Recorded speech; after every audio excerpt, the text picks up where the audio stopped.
No রানার no party, quality bowling ক্রাইসিসে ভুগছে পেশোয়ার জালমি। ভালো মানের বোলার থাকলেও নেই এক্সপ্রেস গতির বিদেশি পেসার, আর তাতে টুর্নামেন্টের আনবিটেন দলটাও গ্রুপ পর্বের শেষ ম্যাচে দেখেছে হারের মুখ। পিএসএল এর নিয়ম অনুযায়ী 4 জন বিদেশি নিয়ে খেলতে পারবে যে কোনো দল, কিন্তু নাহিদ রানাদের পেশোয়ার জালমিকে দেখা যায় মাঝে মধ্যেই কোটা খালি রেখে নেমে পড়ে। সবশেষ ম্যাচে লাহোর কালান্দার্সের বিপক্ষেও ছিল 3 জন, একজন মাত্র বিদেশি বোলার। এর আগের ম্যাচগুলোতেও হয়েছে মাঝে মধ্যে এমনটা, আর তাতে কোয়ালিটি বোলিং লাইন আপের সংকটে পড়েছে পেশোয়ার জালমি। বিদেশি বোলারদের আধিক্য কমিয়ে আনা হয়েছে লোকাল বোলারদের, সেখানেও দলটা নেই স্বস্তিতে, আর তাতে চাপ বাড়ছে ব্যাটারদের ওপর।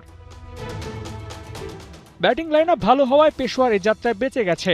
বেশ কয়েকটা ম্যাচে টসে জিতে নিজেদের মতো সিদ্ধান্ত নিয়ে ব্যাটিং ডেপথের ফায়দাও তুলেছে, কিন্তু বিপত্তিটা তো সেদিনই বাজবে যেদিন কাজে দেবে না ব্যাটিং ইউনিট। আশঙ্কাটা অবশ্য সত্যি হয়েও গেছে।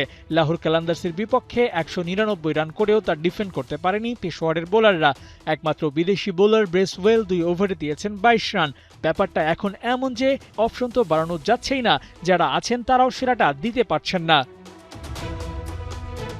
সেমিফাইনাল কিংবা ফাইনালে তো এক কাঁধ বাঁকা করে চলতে পারবেন না বাবর। সেখানে যদি বোলিং সংকটে পড়ে দল, তাহলে উপায়টাই বা কি হবে? শিরোপা রেস থেকে ছিটকে পড়বে না তো পেশোয়ার? নাহিদ রানা শরীফুল থাকতে এই সমস্যায় পড়তে হয়নি।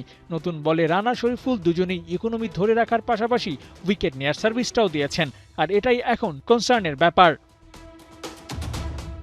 অবশ্য নাহিদ রানা শরীফুলদের নিয়ে গুঞ্জন উঠেছিল আবারও ফিরছেন পিএসএলে, কিন্তু সেটা আর হচ্ছে না। তাই পেশোয়ার জালমিকেও আপাতত চলতে হচ্ছে হিসেব নিকেশ কষে।